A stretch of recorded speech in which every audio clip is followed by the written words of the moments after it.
Tout d'abord, en cette nuit de Pâques, je voudrais saluer les catéchumènes qui devaient être baptisés en cette nuit dans les différentes paroisses du diocèse, être confirmés et communiés pour la première fois. Je sais qu'il est difficile pour eux d'avoir à attendre. Je prie pour qu'ils puissent être baptisés, confirmés et participer à l'Eucharistie au plus tard à la Pentecôte, à la vigile de la Pentecôte. Donc je porte particulièrement dans mon cœur en cette nuit de Pâques. Dès que la lumière de la résurrection apparaît avec le cierge pascal, la joie de Pâques éclate dans le chant de l'exultète, où sont rassemblés dans une même allégresse les anges, la terre et l'Église. Qu'exulte de joie dans le ciel la multitude des anges. Réjouis-toi, ô terre, ô notre terre resplendissante de lumière éclatante. Réjouis-toi, Église notre mère, toute remplie de sa splendeur, et que résonne l'acclamation du peuple des fils de Dieu. Oui, c'est bien la joie qui surgit des ténèbres de la terre avec Jésus ressuscité. Et cette joie de Jésus ressuscité imprègne toute la vie des baptisés, comme le rappellent les premiers mots du pape François dans l'exhortation apostolique qui ouvrait son pontificat.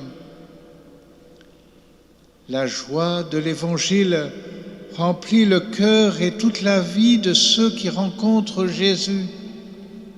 Ceux qui se laissent sauver par lui sont libérés du péché, de la tristesse, du vide intérieur, de l'isolement.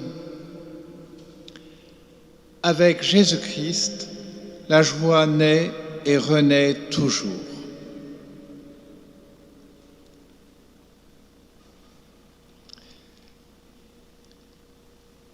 Nous l'avons entendu dans l'Évangile.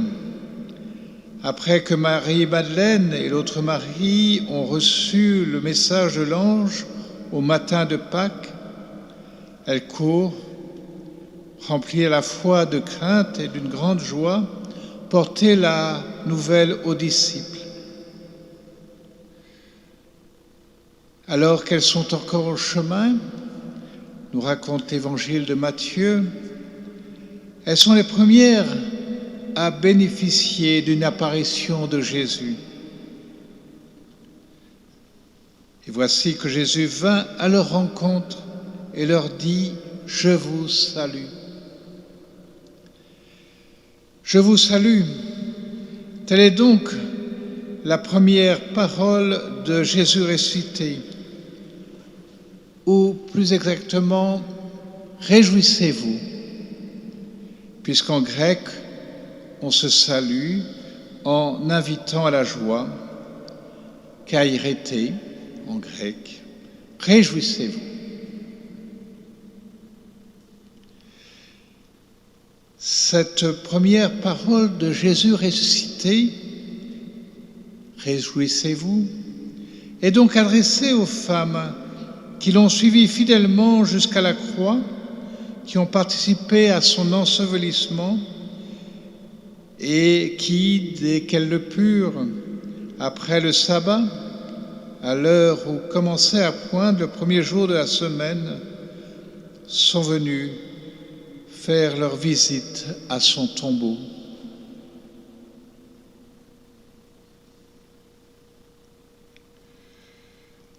Oui, réjouissez-vous. Cette parole de Jésus aux femmes, il nous l'adresse aujourd'hui. Et pour nous transmettre sa joie qui seule peut nous délivrer de la tristesse du péché et combler notre cœur, Jésus est entré librement dans sa passion. Il a connu la terrible angoisse du jardin des Oliviers et la trahison de son ami Judas, l'embrassant en disant « Kairé, Rabbi », c'est-à-dire « Salut, réjouis-toi, Maître ». Il a connu le reniement de Pierre et la dérision des soldats qui le couronnent d'épines et le saluent par ces mots « Kairé, réjouis-toi, roi des Juifs », tout en lui crachant au visage et en le frappant.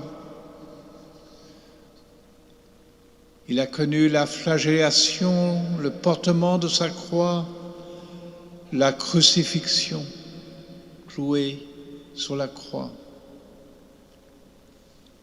Il est mort en jetant son dernier cri vers le Père.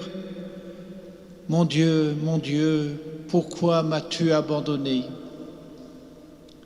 Et s'est laissé engloutir dans les ténèbres de la mort.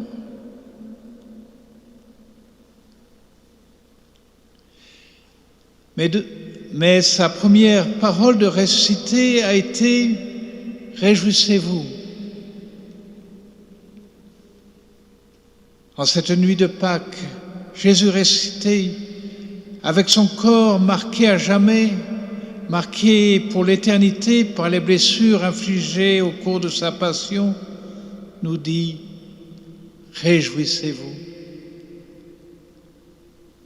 Oui, réjouissons-nous avec la multitude des anges dans le ciel, réjouissons-nous avec les saintes femmes venues au tombeau, réjouissons-nous avec Marie, qui voit en cette nuit le plein accomplissement de la salutation de l'ange Gabriel au jour de l'Annonciation. Réjouis-toi, comblé de grâce, le Seigneur est avec toi. Réjouissons-nous avec l'Église et tous les chrétiens. Oui, comme on le chantait, l'exultait.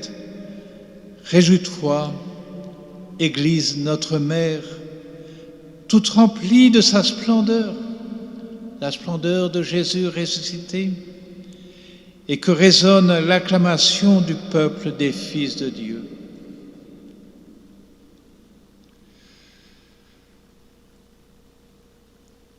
Et cette joie de Pâques, cette joie qui habite le cœur des chrétiens, elle est destinée à toutes les femmes et à tous les hommes de ce monde. C'est pourquoi l'annonce de l'Évangile, de la bonne nouvelle de Jésus ressuscité, qui constitue la mission de l'Église, est un devoir impérieux pour tous les chrétiens. Mais pourquoi parler de devoir? Quand une grande joie habite notre cœur, nous avons envie de la partager avec ceux qui sont autour de nous. La joie est en elle-même missionnaire et communicative. Elle n'est pas arrêtée par les barrières du confinement actuel, cette joie. Tout en respectant les consignes données pour la santé de tous, elle peut se propager spirituellement bien plus vite que le virus du Covid-19. Et pour non seulement la santé, mais le salut de tous les hommes. Écoutons là encore notre pape nous exhorter dans la joie de l'Évangile. La joie de l'Évangile qui remplit la vie de la communauté des disciples est une joie missionnaire. Il est vital qu'aujourd'hui l'Église sorte pour annoncer l'Évangile à tous, en tout lieu, en toutes occasions, sans hésitation, sans répulsion et sans peur. La joie de l'Évangile est pour tout le peuple. Personne ne peut en être exclu.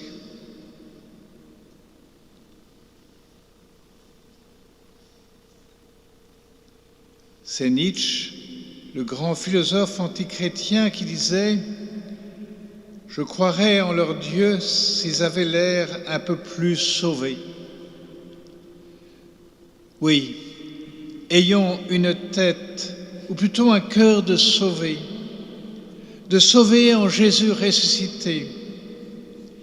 Que la joie de Pâques rayonne par toute notre vie, et alors beaucoup de gens auront le désir de rencontrer Jésus ressuscité, le Sauveur du monde.